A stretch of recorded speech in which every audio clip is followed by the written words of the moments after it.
welcome everybody to the Foreclosures Daily webinar. Foreclosures Daily, connecting buyers with motivated sellers since 2004. And tonight, what we're going to be talking about is we called it Untapped Deals, turning pre-probate leads into real estate opportunities. I'm one of the hosts tonight, Nancy Wallace-Laabs, and I'm joined by my daughter, Kelcie Leka. Kelcie Leka. And we're a mother-daughter real estate investors who help women use real estate investing to escape the rat race and build financial independence. Because we've both been in that rat race. Am I right, Kelcie? Yes, All we right, I'm have. scared. Okay, here we go. I'm going to click the screen. What's happening? Oh, there we go. All right, so foreclosuresdaily.com is your trusted nationwide real estate lead partner. So they have nationwide reach. You know, they're in all 50 states. They connect investors, realtors, attorneys, and first-time buyers with high-quality leads. And I can speak to that. I've been a client of theirs since 2018, and I've used other list companies. And here's the thing: I've paid for other leads, only they didn't have real estate in them. So I have always had real estate attached to the leads I get from Foreclosures Daily. They're an industry leader when it comes to having the destination for detailed, timely real estate information. Again, since 2004. So would that be like 21 years? Am I right? Am I doing the math? You Yes. are. Okay. It's expertise you can trust, that we have a commitment to excellence, which ensures you receive the most accurate and up-to-date data. And we're going to talk about the types of data that they have. So And first really I'm going to quick, tell you about what? What I happened? was going to say really quick, just to piggyback off of all of that. When I first started investing, it was like the Foreclosures Daily was the perfect lead list because it was just simple, clean, actionable, and a lot of other data was just so overwhelming. But Foreclosures Daily But it really, was easy once we walked through it, right? yeah, So, other companies, for I was saying Foreclosure Daily, like they had it very simple. So. oh, yes, yes, yes, yes, yes. So, how is Foreclosures Daily different? Well, first of all, it's real estate focused. And I always like to tell this story. I got a lead list, and, it had guns, and it had art, and it had jewelry, and it had coins, which is all cool if that's the kind of thing that you're doing. But as a real estate investor, because what would happen is I'd have to basically farm out that information. So I want to work with distressed sellers. Okay, so we do the pre-probate list. I get my leads every Wednesday. So depending on the type of lead you get, they're delivered weekly or monthly. They go right to your inbox. And oh, by the way, Joe and Steven love the new login for the Foreclosures Daily. I love it. I love it. I love it. They just upgraded it, and it's so cool. They have property appraisal insight, which I'm going to show you tonight how one of our clients used these leads to go after luxury listings, okay, houses that are over $500,000. So I'm going to show you how she did that. They're specialized for real estate. Unlike reports from other companies, their data is farmed exclusively for the real estate market. And you want to, if you're going to spend your money on leads, that's what you need to do. They prioritize delivering up-to-date target information to keep you ahead. And like I said, I've been using pre-probate leads since 2018. That's pretty much my only source right now. I mean, I do like divorce every now and then, foreclosures. But here's the type of leads that you can get from Foreclosures Daily. So they got the probate, right? Which pre-probate is different because probate, they've filed, somebody passed away, and the paperwork's been filed. Now, in Texas, we can buy and sell properties without actually having to go through probate. I know like in Florida, you can't do that, but I'm going to talk about why you might want to get pre-probate leads anyway. Absentee owners, this is another great list, right? Because you can find out who's not living in a vacant house. Distressed, evictions, auctions. Okay, I always mess up on this one. I'm going to make you say this next time, Kelcie. It's list pendes. Pendes. I don't know. I always massacre. It's I massacre. would And then you got the divorce, you got code violations, inheritance, tax lates, and you got your cash buyers. So if you want a wholesale and you need a cash buyers list, boom, they got you. They just get you all taken care of. I mean, the people that we work with that use Foreclosures Daily, they get deals. Kelcie, did you get deals from Foreclosures Daily?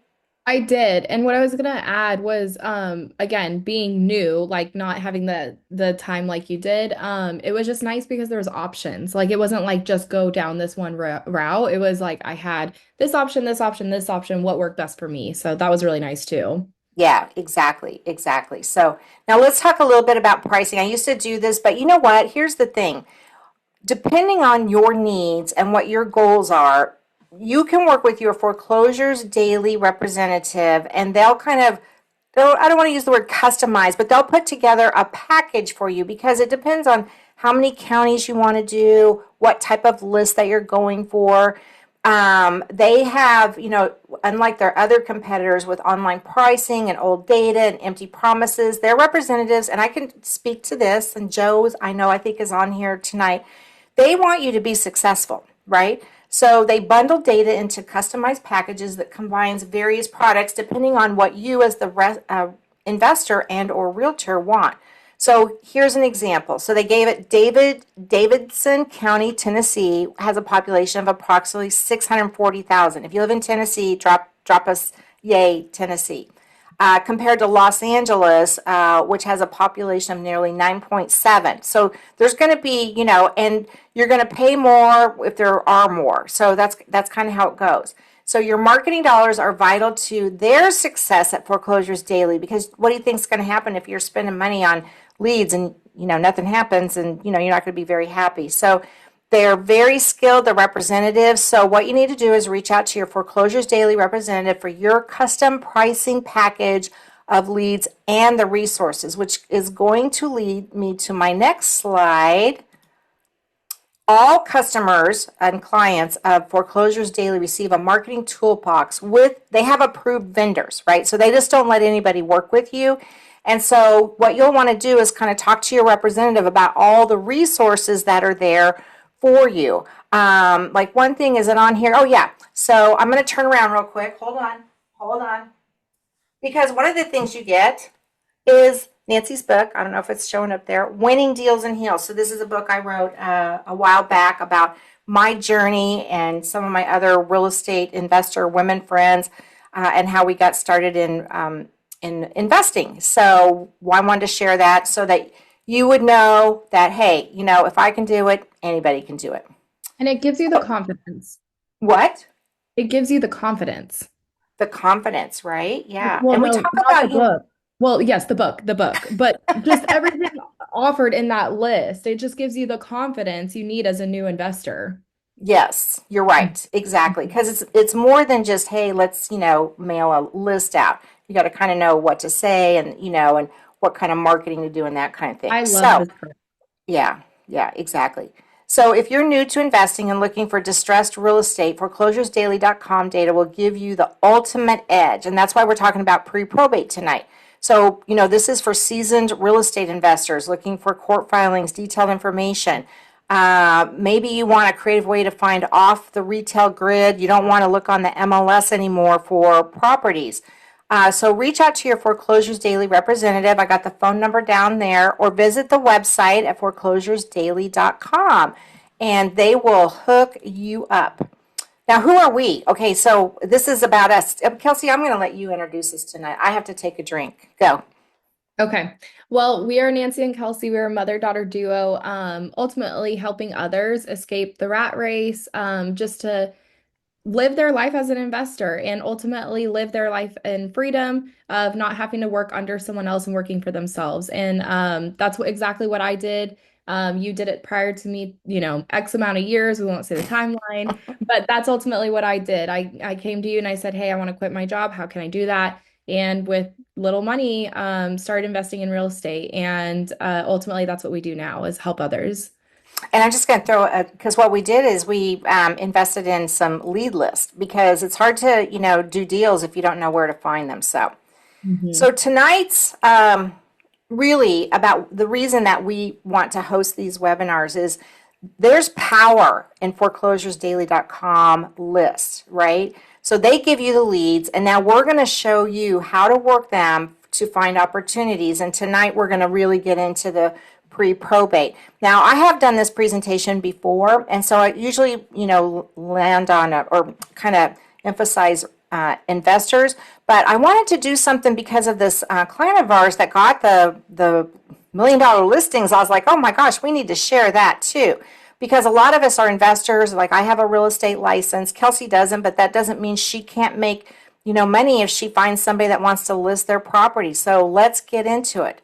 So, I'm sure just with the number of people that signed up, why does this topic matter? So the topic matters because there's only two things in life that are guaranteed, right? Does anybody know what I'm going to say next, right? So you got the taxes and you got death.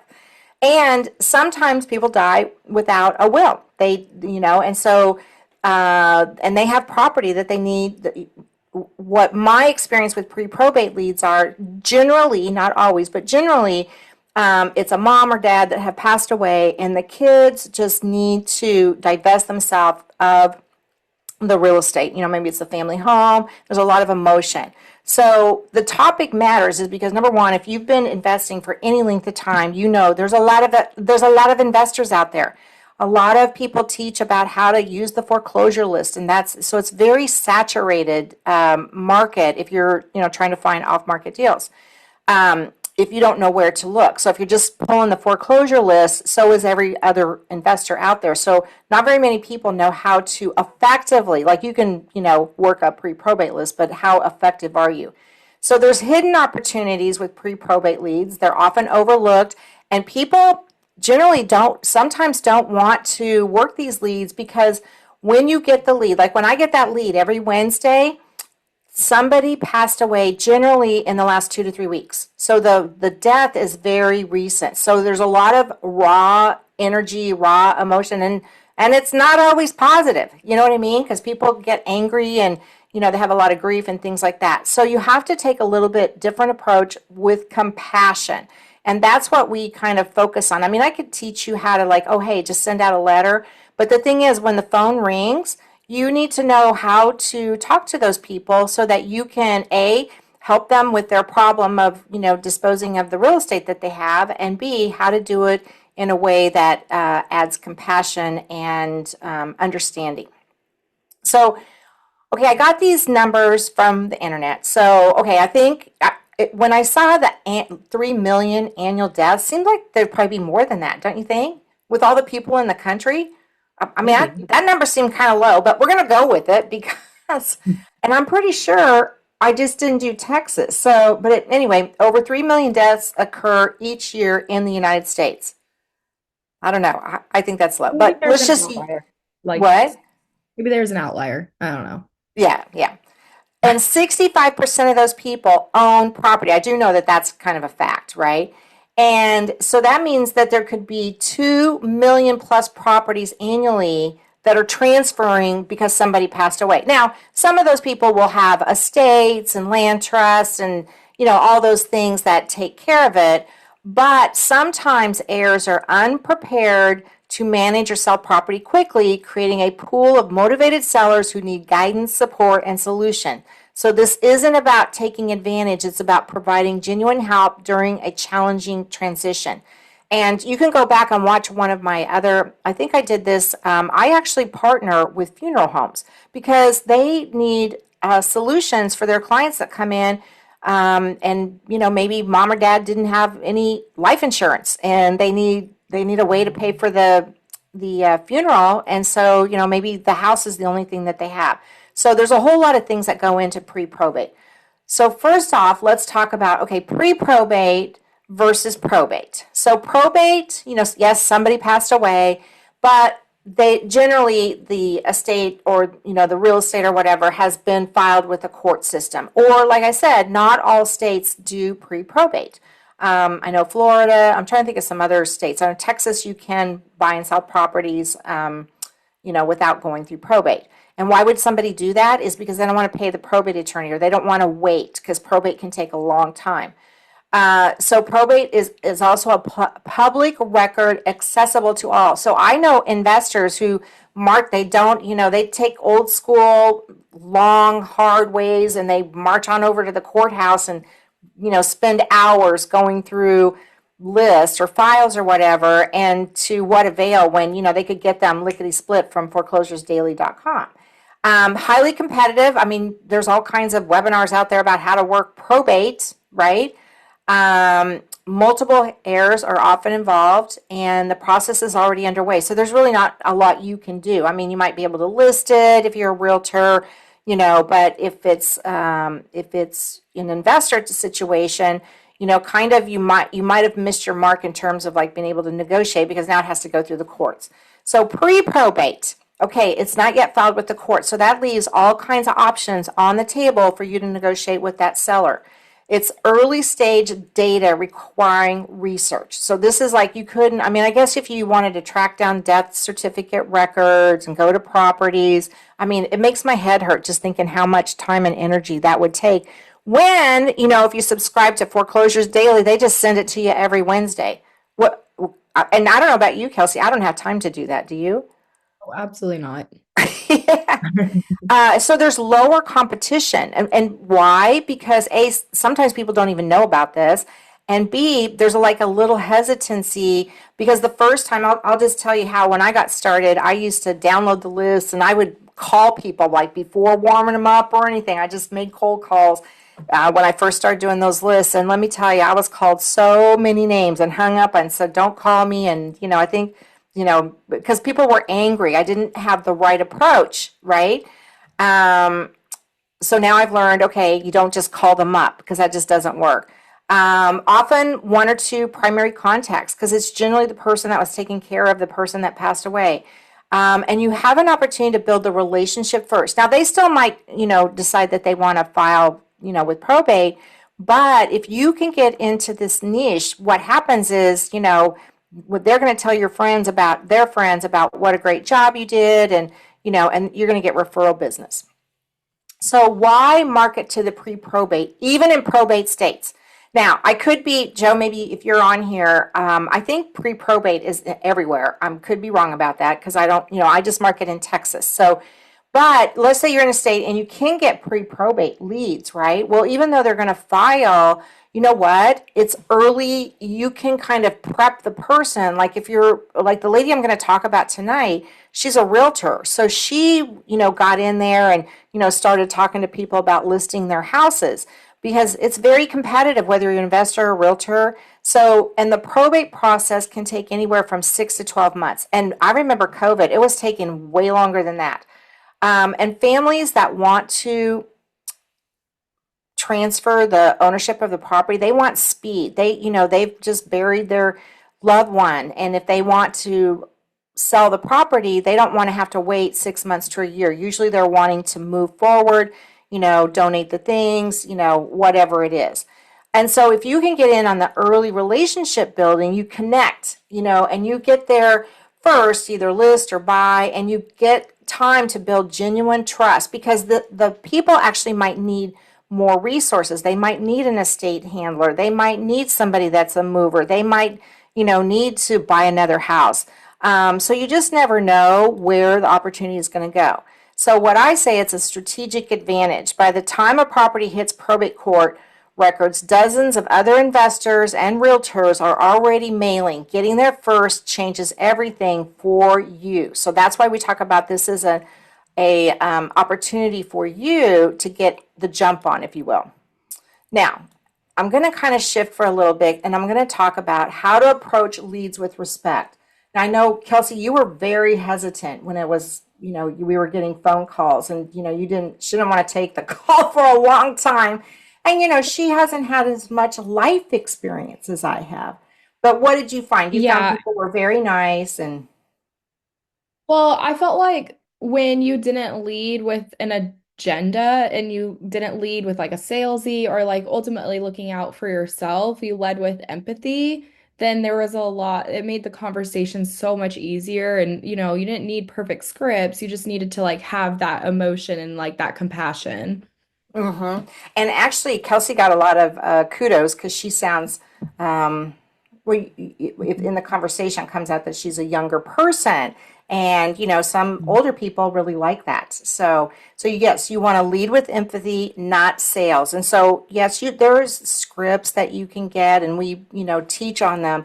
But the thing is, you have to have good listening skills. You got to figure out listen to what the person's saying. So a lot of times what will happen is, when somebody calls up, they'll say, okay, pre-probate, this is what happens. When I send out my mailer and the person calls me, the number one question I get asked is, how did you get my name?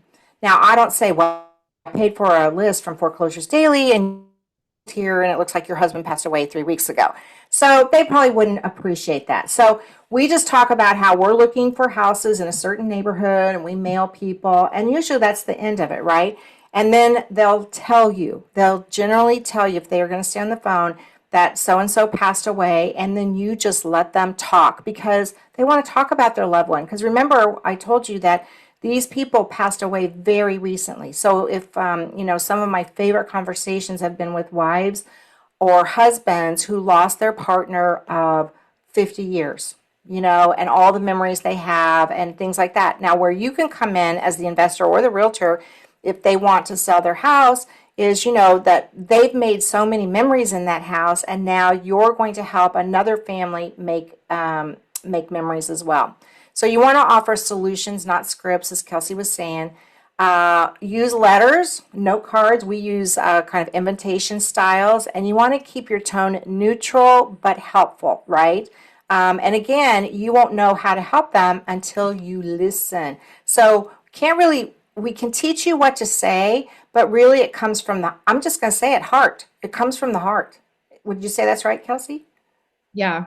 hmm And hey, really quick, I know we don't do questions till the very end, but this one is really on the topic. Do you Oh, send letters as soon as you get the leads, even those with death only 2 weeks ago, or do you wait until at least a month has passed before sending your first letter? so that is an excellent question. And, in the very beginning, when I didn't know what I was doing, I was so excited. And remember, I said I called them? I just called them. I didn't even mail them. So I kind of learned early that you needed to wait. And so typically when I get the list, then our mailer goes out 4 weeks from the date I get the list. So usually that means 6 weeks have passed. That seems to be the sweet spot, about 4 to 6 months, 4 to 6 weeks. Now, sometimes it's too soon. I had a lady, I told this story on the last webinar, but for those that haven't heard it before, I had a lady that she called me 1 year. I mean, I sent her the card, but I didn't hear from her for 1 year. She lived out of state. Her mom had lived in Dallas and her mother had passed away, and she just wasn't ready to let go of the house. So when she called me, she still wasn't ready. I mean, I ran comps. She was maybe thinking about selling, maybe thinking about Airbnb in it. So we just talked about different things that she could do. And she didn't move forward, but what she told me about was the story of her mother and how her mother's cane was still in her bedroom. So it was lots of emotions. She was an only child. So what we do is we usually use, I think I have one here on my desk. Yes, I do. We send out something like that. Can you see that? This is what I use. So I will do a follow-up letter, but initially we use blank note cards that say, very simple, I'm interested in the house at 123 Main Street. If you're interested in selling, call me. Very simple. It doesn't say, somebody I used to partner with a long time ago, she wanted to put in there, well, I'm going to tell them how sorry I am that so-and-so passed away. I was like, yeah, don't do that. Don't do that. So that's why I was saying keep your tone neutral and helpful. So in answer to the question, we usually, the mail date is usually 6 weeks after we get the list. And that's, we get the list like they're 2 weeks, so 4 weeks, so 6 weeks total. Now, I want to talk about our realtor client, okay? So I was just blown. When she told me this, I was like, because we talk all the time, and I was like, oh, I want you to send me that numbers, because I'm like, okay, I am a Texas realtor, but I don't do the traditional real estate. Like I don't list houses. So if I get a house and it's not in my, investor wheel, I'll refer this. And so she actually likes to list high-end properties. So we've been working with her for about 7 months. So she's been doing 7 months of marketing. Okay. Now, she has spent a total of $3,000. So that includes her list for 3 counties, right? So she has 3 counties and the postage, and she pays someone to write cards. So $3,000, right? Now, she got 9 listings out of that. Now, that doesn't sound like a lot, right? But the total property value is $5.5 million. She got $1 million listing. She targets homes where remember I said that the Foreclosures Daily will give you the property value, right? So she only targets homes that are 500,000 and up. That's what she does. She does a mailer. She does a similar mailer to what I just talked about. It's a little bit longer, and she does it as a realtor. She has in there, I'm going to list your house or whatever. Now, she has 13 people, okay, from the 7 months, she got 13 people who are in her database that she'll continue follow up. They're not ready to do anything right now. And she got the 9 listings, right, at 5.5. Now, if you're not a realtor, you might be going, what? But, one commission. So what I'm trying to get at here is that her example is of the extraordinary ROI. That's why I wanted to include it tonight. When you combine strategic targeting and consistent follow-up. So she's got a CRM through her broker. And so she's able to keep following up with these folks. So they're not ready to sell today, but maybe 2-3 months down the road. And what she's doing is she's creating kind of a niche in the luxury real estate space, which that's not hard. I'm not easy to do. So like I would not be qualified to do that because I have not ever listed $1 million home. Now what the cool thing is, I'm going to give this to you again. It seems like small numbers, right, for all that time or whatever. But let's break down the financial impact that using a conservative 3% commission, on the $5.5 million in property volume from our case study. So let's just say that she gets one deal, okay? This gives, even closing just one deal generates a 900% return on her $3,000 investment. Because now she does other marketing, her sphere of influence and, the things that agents do, farming neighborhoods and things like that. So these are all off-market people that she has had contact with. So if she were able to close all 9 deals, wouldn't that be awesome? So when she told me about it, I was like, you have to send this to me. You have to send this to me. So Kelcie, I don't know. I don't have my calculator, and maybe it's on the next slide, where it talks about how much money would you make if you sold she has $1 million listing at 3%. What is that? Is that like $30,000? You can tell I don't do this, so. Sounds right. Yeah? Yeah. Yeah. So the point being is that when people say, well, how much do the list cost and things like that, and you can't just buy like a month's worth. Like, she's been working the leads and and she's been marketing, and so like I said, they may not call today or tomorrow, but they might call 6 months from now, they might call 9 months, and she has a system in place that she can do follow-up and whatnot. So I just kind of want to show you from being a realtor what you can do with these leads. So the best practice for realtors is target the higher value properties. So like her, she only focuses on the 500,000 or higher. Now somebody might ask me, so I want to just say, like, I'm in Denton and Collin County here in Texas, outside of Dallas, or we could even take Dallas. So there might be, let's say, 100 and I'm just going to guesstimate about 125 leads per month in one county. Of the 125, at least 35 to 40% of those are over $500,000. Now, why is that important? Well, remember, I said I'm an investor, so my value point is about $350,000. So I'm not even marketing to those properties that are valued over $350,000. So that's how she came to us, because she wants to partner and learn how to get listings in the luxury market.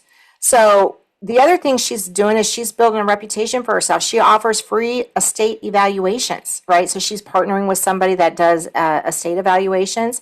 She's also, because if sometimes a higher end property, they do want to go through probate, or there's certain things like in Texas, when we buy and sell properties, all the heirs have to agree. So if the heirs don't agree on what to do with the property, then yeah, they have to go to probate. So she's also getting connected with attorney partnerships.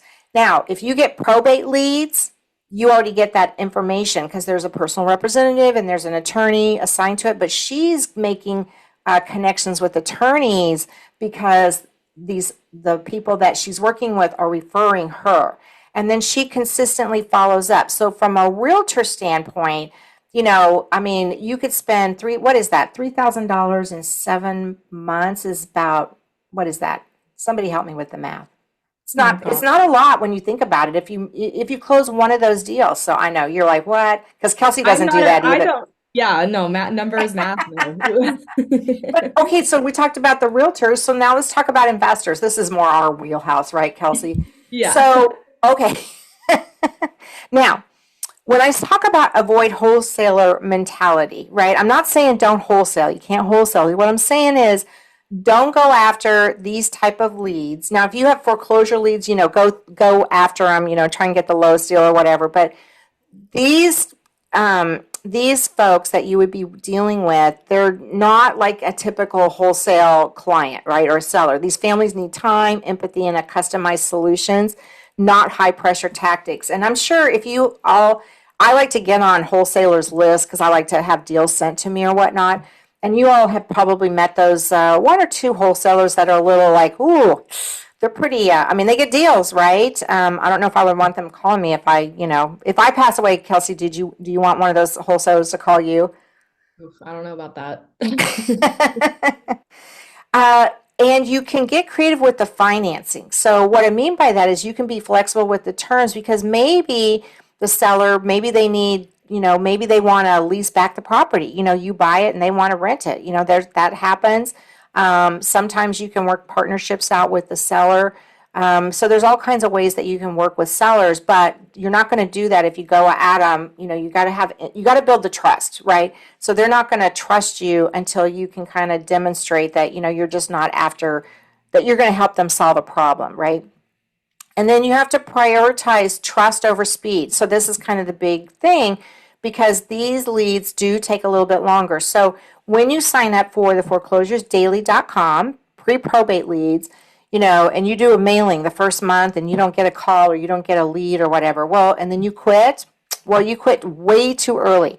So they take time for people to come around. They take time for the person to even want to talk to you, right? I mean, just think about, if your partner of 50 years passed away and you get a card from somebody that says, oh, hey, I'm interested in your house. You might not want to talk to anybody right now. So the point being is that you have to continue.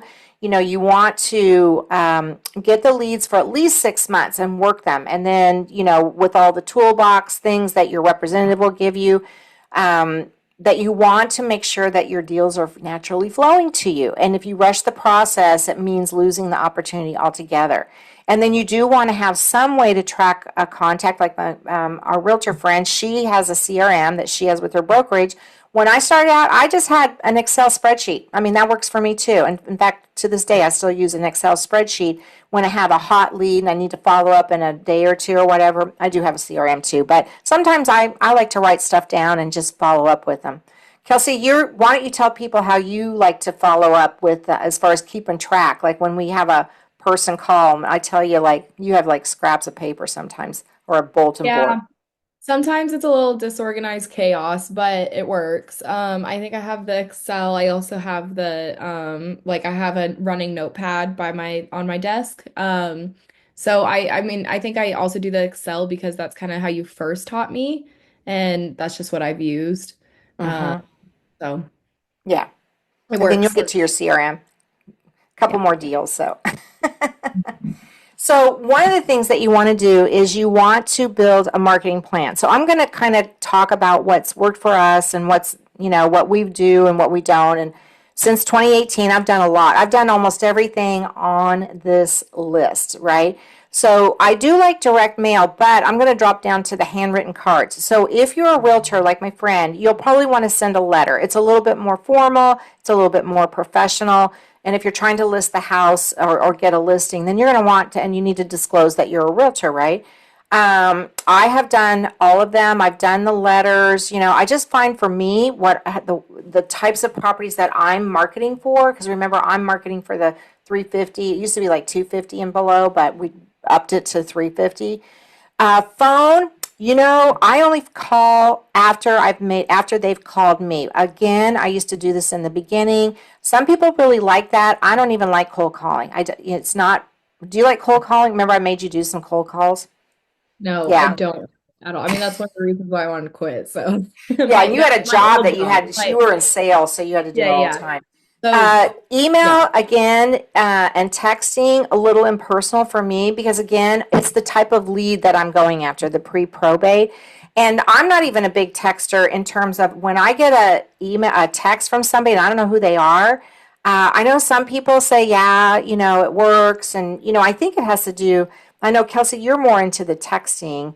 Um, Well, I think again, it just goes to like what you're, if you're doing the pre-probate, it goes back to like having sympathy and like it's just if someone actually wrote a handwritten card that like maybe they are thinking about it 2 more seconds longer than someone that just sent a text.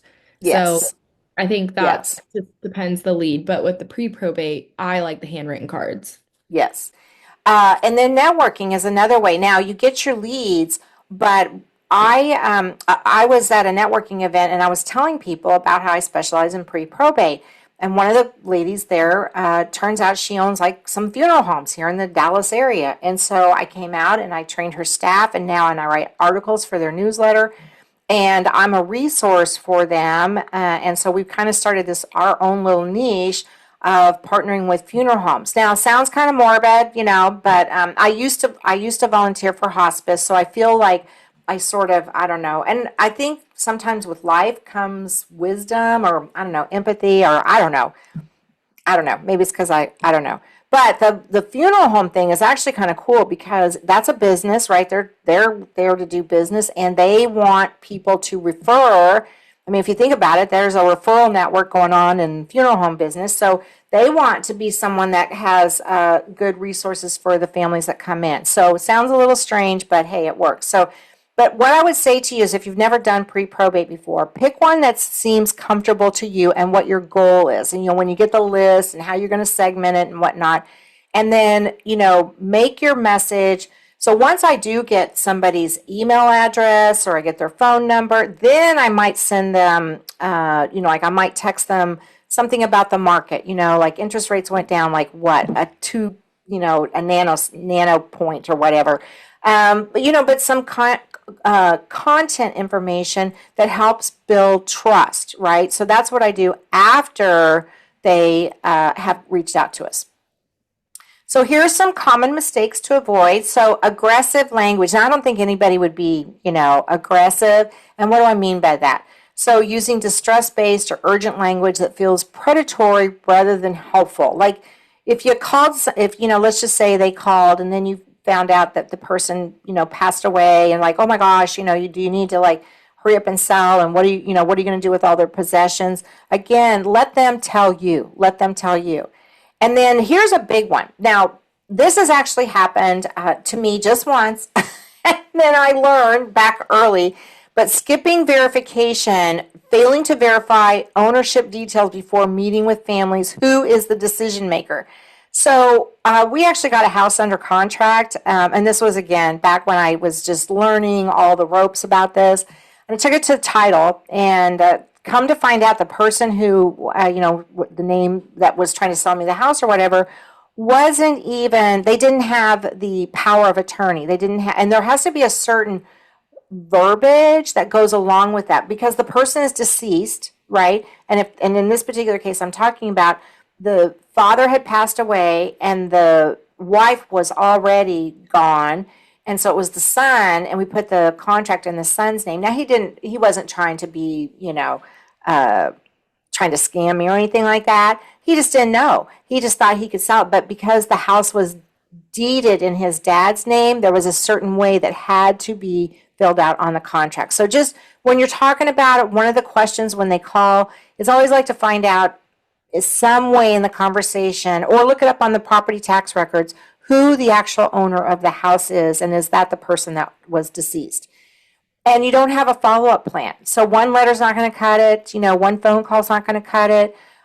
These people need time. They need empathy. They usually have more than one thing besides selling the house. They might need, I mean, one family we worked with, they needed referrals for assisted living because father passed away and mom, needed to go into a nursing home. So you just never know. And then transactional thinking, treating families like transactions instead of people, destroys trust and ruins your reputation. So I can tell you this, if you can really get in there with these pre-probate leads and you work them and you're, giving them the best service and the best resources, they will remember that, right? And so they are going to tell their friends and family. And we have gotten referrals from people that weren't necessarily on the Foreclosures Daily list because they weren't in my county, where someone had passed away and they called us and wanted to know if we could help. And so those are the kinds of referrals that no one, those are not on a list anywhere. So the biggest mistake investors make is just rushing the process. Pre-probate isn't about quick flips. It's about building relationships that lead to long-term success. And that's why I like them. I like the people aspect of them. So what does this mean for you? Well, high ROI and low competition. So because people won't follow up, because people are maybe fearful to reach out to people who have recently passed away, or they just don't have a bone or a lick of empathy in their body, they're not going to be the ones that get those deals, right? You are. So, and then create listings that others miss. While your competitors fight over public listings, on the MLS and the foreclosure or at the foreclosure list, you'll be building relationships that lead to exclusive opportunities no one else sees. And that's the cool, I think that's the nugget that I want you to come away with, is that, if you can learn how to really develop this type of lead list, you're golden. For me personally, I don't do any other lead list. This is the list. I've been doing it. How long have I been doing it, Kelcie? I think I've said it like 4 times. Mm-hmm. And that's what I said to you. I said, you're going to have to start doing this. So, Yeah. okay. So the success formula that I talk about is you have to have compassion plus consistency, and that equals conversion. So you can have the best letter in the world, the best, its open rate's great. They're going to call you. But if you don't know how to talk to someone who's lost their partner or their loved one or their mother or father or whoever, their aunt or uncle, you're not going to get very far with them, right? You have to learn listening skills. So it's not so much about what you say, but it's how you hear it, right? So the opportunity is very real, the competition is low, and the families need your help. The only question is, are you ready to own it? So, yay. And that led to Kelcie and I writing a book called Own It, right? So this is the simplest ways to start real estate investing. We want you to know how real estate becomes your path out of the rat race, because that's where we exited from. Build confidence. So this is newly launched. It's called Own It, a practical path out of the rat race through real estate investing. It's $17 if you want a copy. Hey, just scan that QR code right there, and you'll get immediate access. It's an ebook. It'll come right to you. We're working on getting it on Amazon. So I published a couple other books. So we like to self-publish. So, all right, Kelcie, do we have any questions? We do. So from Heidi, are you paying a referral to the funeral homes? I am not. So interesting story with the funeral homes. They asked me. I met her and she said, so, okay, who knew this was a thing? Sometimes there is no insurance, or maybe the person who passed away, they didn't have the life insurance, and they don't have a way to pay, and the family doesn't have a way to pay for the funeral. So I guess in Texas, this was new to me. I did not know this until I met her. They keep the body on ice, so to speak, and charge storage fees, right, until the family can pay for the funeral. So she asked me, this led to a conversation. She wanted to know how long would it take if I wanted to buy one of these houses or get it sold or whatever. And I said, well, generally, if there's no title issues, we can do it in, right around 30 days. I mean, sometimes it's longer, sometimes it's shorter because it is, pre-probate. Well, in Texas, okay, I can write a contract. I'm a broker. And just like if I was replacing a roof, I can have the proceeds from the property. I can say, okay, I want XYZ funeral home to be paid out of the proceeds if they have equity in the home. So you negotiate it, you negotiate the price with the seller's family, and then the funeral home gets paid when the house sells. Her eyes were like, whoa, what? And that's a real thing that you can do. You just have to put it in the contract. So, no, I don't pay them. They asked me to write to be a resource for them. Jennifer said, love your partnership with funeral homes. Can you speak to reaching out to attorneys? I am really struggling here and have a lot of trouble getting attorneys to respond to letters, emails, and calls. Thanks. Yes. Okay, Jennifer, I feel you because I actually used to get the probate list, and I had a whole campaign with the probate, the attorneys and everything, and I found it to just be really, really difficult. A friend of mine that she actually does all of our estate planning invited me to. I think you have to really get in with the attorneys. You have to know an attorney to get invited to their networking groups because attorneys have networking groups. But I found it very difficult to get past the gatekeeper, the receptionist or whatever, or B, if they worked for themselves, very hard for them to get me to return them to return a call. So I kind of gave up. I didn't. I was like, man, this is like too hard. They're like all these attorneys, and also it's very competitive. They have a lot of realtors contacting them for exactly what you're trying to do. Joshua said, do you only mail the address the deceased owned, or do you mail next of kin's mailing address? Great question, and I always mail to the property address, right? Because someone's picking up the mail, right? So, I mean, it might not be picked up for a while, or it'll get, okay, so I want to show you this. This is, one that came back, and it says, not delivered is addressed, unable to forward. So I can now skip trace. So we didn't talk about that, but I can skip trace. Now, so I have a return address just stamped here, right here. And when I get these back, we'll skip trace them to see if we can find, and then when I get that information, because I'll usually get the phone number, then I'll make the phone call. I am currently prescribed to your probate platform. Is pre-probate a different product? Yes, it is. And so you would want to talk to your representative about getting the pre-probate.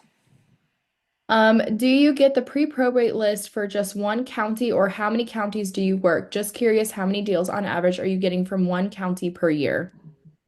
Good question. So I actually do 7 counties, and I don't really track how many I do a year because we'll refer them, we'll buy them, we'll owner finance them. So, but just to give you an idea, out of almost about 150 to 200 leads that I mail out, we get a deal of some kind and average $5,000.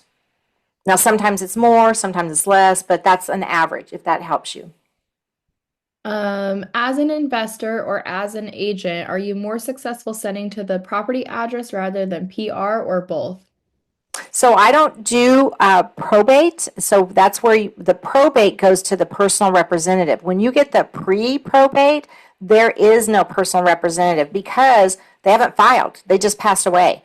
So you're mailing to the family of the deceased. And as of right now, that's all the questions there are. Okay, very good then. Well, Oh, nope. Do you ever check if there is a surviving spouse that might still be living in the property? If so, do you change your approach?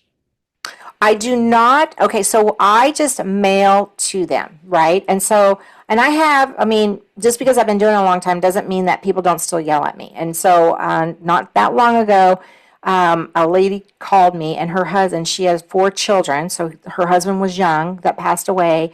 And she was like, well, who do you think you are? My children and I still need a place to live, blah, blah, blah. And obviously she was, because my card literally says, if you want to sell, call me. It doesn't, that's it. That's all it says. And she was quite upset that she got that call and asked me to take off her list. And so, you know, so no, I don't look them up beforehand. All right. All caught up with questions for right now. All right. Well, I want to thank everybody for tuning in tonight. And if you're watching the replay tomorrow, yay. Do reach out to your foreclosuresdaily.com representative.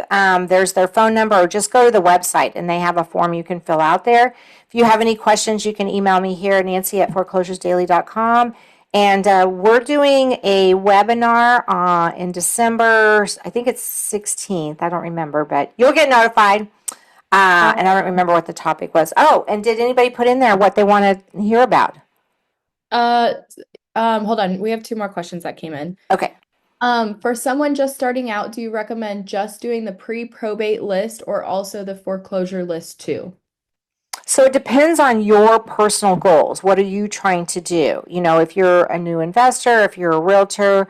So, and then there are two completely different ways to approach them, right? So on the foreclosure list, those people are in a time crunch, and you know they're going to lose their house. So that's a completely different message than the pre-probate people.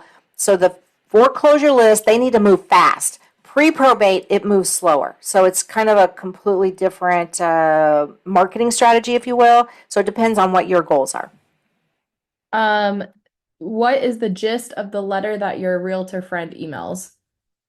Kind of similar to me, that it's like, oh, hey, you know, I specialize in helping people, you know, sell their homes, luxury homes. She kind of has a luxury home thing that she talks about and puts in some referral information. And she does not address, oh, hey, somebody died in your house. It's kind of just your basic listing. Are you interested in selling your home? She's using the pre-probate as a way to get to them before everybody else does. Now we are caught up with questions again. Unless Okay, yay. All right. Well, I hope everybody has a great Thanksgiving, and we will see you next month, right?